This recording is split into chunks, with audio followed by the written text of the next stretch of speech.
ದೇವರ ಸನ್ನಿಧಿಗೆ ಹೋಗಬೇಕು ಅನ್ನೋ ಆಸೆ ನಮ್ಮದಾಗಿರಬಹುದು, ಆದರೆ ಆ ದರ್ಶನದ ಸಮಯವನ್ನು ನಿರ್ಧರಿಸುವುದು ಆ ದೇವರೇ. ನಮಸ್ಕಾರ, ನಾನು ನಿಮ್ಮ ಪ್ರೀತಿಯ ರಕ್ಷಿತ ಇದೆ ಲಂಪಾಡಿ.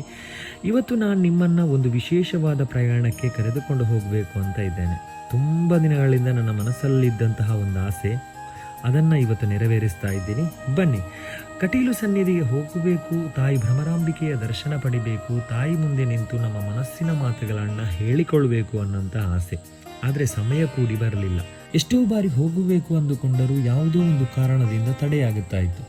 ಆಗ ಅನಿಸಿದಂತಹ ಒಂದು ವಿಚಾರ, ತಾಯಿ ನಮ್ಮನ್ನು ಕರಿಬೇಕು, ಆಗ ನಮಗೆ ಹೋಗುವಂತಹ ಸಮಯ ಒದಗಿ ಬರುತ್ತದೆ ಅಂತ. ಇವತ್ತು ಸಂಜೆ ನನ್ನ ಕೆಲಸಗಳನ್ನೆಲ್ಲ ಮುಗಿಸಿದಾಗ ಸುಮಾರು 4 ಗಂಟೆ. ಅಷ್ಟರೊಳಗೆ ಒಂದು ಮನಸ್ಸಲ್ಲಿ ತೀರ್ಮಾನವನ್ನು ಮಾಡಿಕೊಂಡೆ, ಇವತ್ತು ಹೋಗೋಣ, ಕಟೀಲು ತಾಯಿಯ ದರ್ಶನ ಪಡೆದೇ ಬರೋಣ ಅಂತ. ಸಮಯ ಯಾಕೆ ವ್ಯರ್ಥ, ಅದಕ್ಕಾಗಿ ಗಾಡಿ ಸ್ಟಾರ್ಟ್ ಮಾಡಿದೆ. ಕಟೀಲು ಕಡೆಗೆ ನನ್ನ ಪ್ರಯಾಣ ಶುರು ಮಾಡಿದೆ.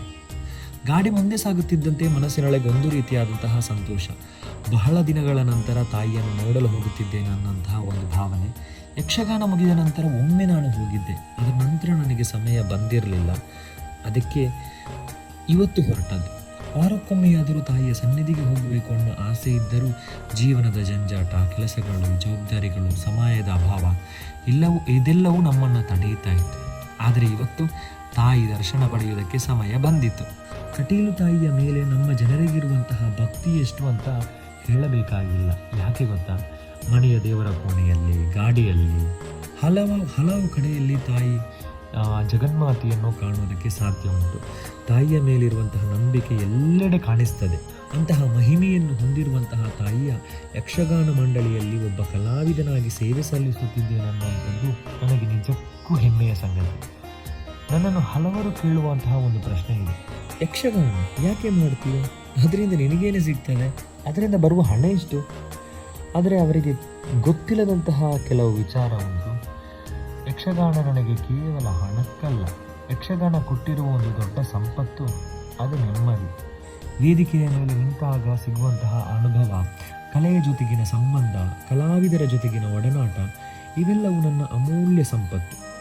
ಅದಕ್ಕಾಗಿಯೇ ನನ್ನ ಜೀವನದಲ್ಲಿ ಯಕ್ಷಗಾನಕ್ಕೆ ಇಷ್ಟೊಂದು ಪ್ರೀತಿ. ಹೀಗೆ ಯೋಚಿಸುತ್ತಾ ಕಟೀಲು ತಾಯಿಯ ಸನ್ನಿಧಿಗೆ ಬಂದು ತಲುಪಿದೆ. ದೇವಸ್ಥಾನದ ಹತ್ತಿರ ಬಂದಾಗಲೇ ವಾತಾವರಣವೇ ಬದಲಾಗುತ್ತದೆ. ಒಂದು ರೀತಿಯ ಶಾಂತಿ, ಒಂದು ರೀತಿಯ ಭಕ್ತಿ, ಒಂದು ರೀತಿಯ ಆಕರ್ಷಣೆ. ತಾಯಿ ನಮ್ಮನ್ನು ತನ್ನತ್ತ ಸೆಳೆಯುತ್ತಾ ಇದ್ದಾಳೆ ಎನ್ನುವಂತಹ ಒಂದು ಅನುಭವ. ದೇವಸ್ಥಾನದ ಹೊರಗಡೆ ನಿಂತಾಗಲೇ ಮನಸ್ಸಿನಲ್ಲಿ ಪ್ರಶ್ನೆ, ತಾಯಿ ದರ್ಶನ ಭಾಗ್ಯ ಆದಷ್ಟು ಬೇಗ ಸಿಗುತ್ತದೆಯೋ ಏನೋ ಅಂತ. ತಡ ಮಾಡಲಿಲ್ಲ, ಕೈಕಾಲು ತೊಳೆದುಕೊಂಡು ದೇವಸ್ಥಾನದ ಒಳಗೆ ಹೋದೆ. ತಾಯಿಯ ಮುಂದೆ ನಿಂತೆ. ಕೆಲವು ಕ್ಷಣ ಯಾವ ಮಾತು ಇಲ್ಲ, ಯಾವ ಬೇಡಿಕೆಯೂ ಇಲ್ಲ, ಮನಸ್ಸಿನಲ್ಲಿ ಭಕ್ತಿ ಮಾತ್ರ. ತಾಯಿಯನ್ನು ನೋಡುತ್ತಾ ನಿಂತ ಆ ಕ್ಷಣ ನಿಜಕ್ಕೂ ಹೇಳಲಾಗದ ಅನುಭವ. ಮನಸ್ಸಿಗೆ ಒಂದು ರೀತಿಯ ನೆಮ್ಮದಿ ಸಿಕ್ಕಿತು. ದರ್ಶನ ಪಡೆದು ಪ್ರಸಾದ ತೆಗೆದುಕೊಂಡು ಹೊರಗೆ ಬಂದೆ. ಹಾಗಿದ್ರೆ ಪ್ರಯಾಣ ಇಲ್ಲಿಗೆ ಮುಗಿಯಿತಾ? ಇಲ್ಲ, ಅಲ್ಲಿಂದ ಹೊರಟದ್ದು ನಮ್ಮ ಕಲಾವಿದರು ಕೆಲಸ ಮಾಡುತ್ತಿದ್ದಂತಹ ಸ್ಥಳಕ್ಕೆ. ಮುಂದಿನ ತಿರುಗಾಟಕ್ಕೆ ಬೇಕಾಗಿರುವ ವೇಷಭೂಷಣ, ಆಭರಣ ಮತ್ತು ಇನ್ನಿತರ ಸಾಮಗ್ರಿಗಳ ರಿಪೇರಿ ಸಿದ್ಧತೆಗಳು ನಡೀತಾ ಇತ್ತು. ಅದನ್ನೆಲ್ಲ ಮಾಡುತ್ತಿರುವುದು ನಮ್ಮ ಕಲಾವಿದರೇ. ಮಳೆಗಾಲದಲ್ಲಿ ಕಲಾವಿದರ ಬದುಕಿಗೆ ಒಂದು ದಾರಿ ಇದೆ. ವೇದಿಕೆಯಲ್ಲಿ ನಾವು ನೋಡುವ ಆ ಸುಂದರ ವೇಷದ ಹಿಂದೆ ಎಷ್ಟೋ ಗಂಟೆಗಳ ಪರಿಶ್ರಮ ಇರುತ್ತದೆ. ಆ ಕೆಲಸದ ಜಾಗಕ್ಕೆ ನನಗೂ ಒಂದು ವಿಶೇಷವಾದ ಸಂಬಂಧ ಇದೆ. ಸುಮಾರು 5-6 ವರ್ಷಗಳ ಹಿಂದೆ ನಾನೂ ಇಲ್ಲಿ ಕೆಲಸ ಮಾಡುತ್ತಿದ್ದೆ. ಆ ದಿನಗಳ ನೆನಪುಗಳು ಇನ್ನೂ ಮನಸ್ಸಿನಲ್ಲಿ ಅಚ್ಚಳಿಯದೆ ಹಾಗೇ ಇವೆ. ಅಲ್ಲಿಗೆ ಹೋದ ತಕ್ಷಣ ಹಳೆಯ ಸ್ನೇಹಿತರನ್ನು ನೋಡಿದೆ, ಮಾತು ಶುರುವಾಯಿತು, ಹಳೆಯ ಘಟನೆಗಳು ನೆನಪಾಯಿತು, ಹಿಂದಿನ ದಿನಗಳ ಬಗ್ಗೆ ಮಾತಾಡಿದೆವು, ಒಬ್ಬರನ್ನೊಬ್ಬರು ಕಾಳೆಳೆದೆವು, ನಗು, ಹರಟೆ, ಹೀಗೆ ಸಮಯ ಹೇಗೆ ಕಳೆಯಿತು ಅನ್ನೋದೇ ಗೊತ್ತಾಗಲಿಲ್ಲ. ಸಂಜೆಯ ಹೊತ್ತು ಮನೆಯಲ್ಲಿದ್ದರೆ ಈ ಹೊತ್ತಿಗೆ ಟಿವಿ ಅಥವಾ ಮೊಬೈಲ್ ಹಿಡಿದು ನಾವು ಕುಳಿತಿರುತ್ತಿದ್ದೆವು. ಆದರೆ ಇಲ್ಲಿ ಆ ರೀತಿಯ ಯಾವುದೇ ಗಡಿಬಿಡಿ ಇಲ್ಲ. ಇಲ್ಲಿ ಸಮಯ ಕಳೆಯಲು ಒಂದೇ ಒಂದು ದಾರಿ, ಅದು ಲೂಡೋ. ನಾನಿಲ್ಲಿ ಕೆಲಸ ಮಾಡುತ್ತಿದ್ದಾಗಲೂ ಲೂಡೋ ಆಡುತ್ತಿದ್ದೆ. ಅವರು ಆಡುತ್ತಿರುವುದನ್ನು ನೋಡಿ ನನಗೂ ಆಸೆ ಆಯಿತು. ಹಾಗಾಗಿ ನಾನೂ ಸೇರಿಕೊಂಡೆ. 4 ಜನ, ಒಂದು ಲೂಡೋ ಬೋರ್ಡು, ಜೊತೆಗೆ ಒಂದಿಷ್ಟು ಹರಟೆ, ಒಂದಿಷ್ಟು ನಗು, ಮತ್ತೆ ಹಳೆಯ ನೆನಪುಗಳು. ಆ ಕ್ಷಣಗಳಲ್ಲಿ ನಾವು ಸಮಯವನ್ನೇ ಮರೆತಿದ್ದೆವು. ನಂತರ ಅಲ್ಲೇ ಊಟ ಮಾಡಿಕೊಂಡೆ.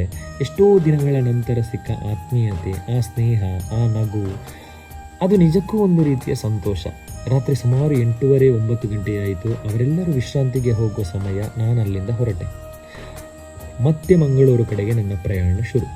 ರಸ್ತೆಯಲ್ಲಿ ಗಾಡಿ ಸಾಗುತ್ತಿದ್ದರೂ ಮನಸ್ಸಿನಲ್ಲಿ ಮಾತ್ರ ಇವತ್ತಿನ ದಿನದ ನೆನಪುಗಳು. ಒಂದೆಡೆ ಕಟೀಲು ತಾಯಿಯ ದರ್ಶನ, ಮತ್ತೊಂದೆಡೆ ನನ್ನ ಕಲಾವಿದರ ಜೊತೆ ಕಳೆದ ಸುಂದರ ಸಮಯ. ಆಗ ಅನಿಸುವುದು, ಜೀವನದಲ್ಲಿ ಸಂತೋಷ ಅಂದರೆ ದೊಡ್ಡ ದೊಡ್ಡ ವಿಷಯಗಳಲ್ಲ.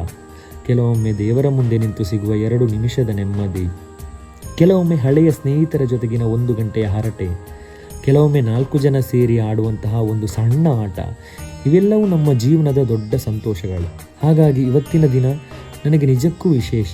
ತಾಯಿಯ ದರ್ಶನ ಸಿಕ್ಕಿತು, ಮನಸ್ಸಿಗೆ ನೆಮ್ಮದಿ ಸಿಕ್ಕಿತು, ನಮ್ಮ ಕಲಾವಿದರನ್ನು ಭೇಟಿಯಾದೆ, ಹಳೆಯ ನೆನಪುಗಳನ್ನು ಮೆಲುಕು ಹಾಕಿದೆ, ಮತ್ತೊಂದು ಸುಂದರವಾದ ಸಂಜೆ ಕಳೆದೆ. ಇದಕ್ಕಿಂತ ಇನ್ನೇನು ಬೇಕು ಹೇಳಿ?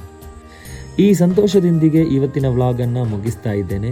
ಮತ್ತೆ ಇನ್ನೊಂದು ಸುಂದರವಾದ ವ್ಲಾಗ್ನಲ್ಲಿ ನಿಮ್ಮನ್ನು ಭೇಟಿಯಾಗುತ್ತೇನೆ. ಅಲ್ಲಿಯವರೆಗೆ ಕಟೀಲು ತಾಯಿ ಜಗನ್ಮಾತೆ ನಿಮಗೆಲ್ಲರಿಗೂ ಒಳಿತನ್ನೇ ಮಾಡಲಿ. ನಿಮ್ಮ ಜೀವನದಲ್ಲಿ ಸದಾ ನೆಮ್ಮದಿ, ಸಂತೋಷ ಮತ್ತು ತಾಯಿಯ ಆಶೀರ್ವಾದ ಸದಾ ಇರಲಿ ಎಂಬ ಹಾಗೆ ಬಯಸುತ್ತಾ ಇನ್ನೊಮ್ಮೆ ಸಿಗೋಣ. ನಮಸ್ಕಾರ.